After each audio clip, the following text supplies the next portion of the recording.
আসসালামু আলাইকুম, welcome back to my channel. আশা করি যে যেখানে আছেন আল্লাহর রহমতে খুব ভালো আছেন।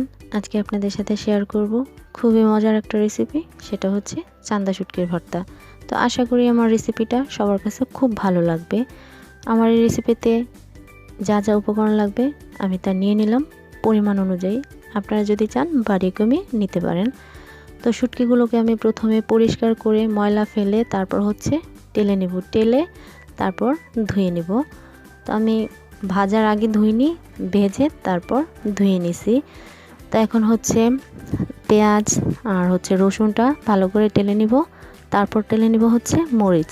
তো ঝালটা হচ্ছে আপনাদের ইচ্ছা অনুযায়ী, যে যেমন ঝাল খেতে পছন্দ করেন অতটুকু পরিমাণে ঝাল দিয়ে তারপর ভর্তাটা তৈরি করে নেবেন। তো ভর্তা তৈরি করার জন্য পাটায় মরিচগুলোকে ভালো করে বেটে তারপর হচ্ছে দিয়ে দিব রসুন আর পেঁয়াজ। তো সবগুলো উপকরণ ভালো করে দিয়ে একদম মিহি করে বেটে আমি একটু তুলে নেব, তুলে তারপর হচ্ছে শুটকিগুলোকে বেটে নেব।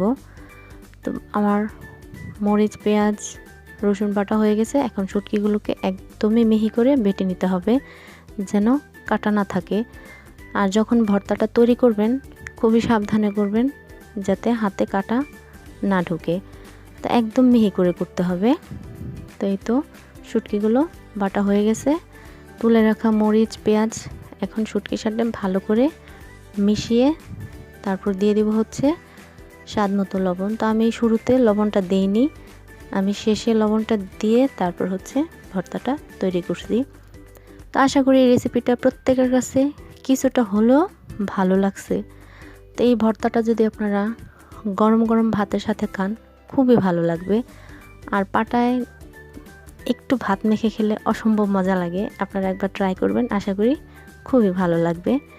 তো ভালো লাগলে লাইক শেয়ার সাবস্ক্রাইব করে আমার পাশে থাকবেন। সবাই খুব সুস্থ থাকবেন, সাবধানে থাকবেন। আসসালামু আলাইকুম।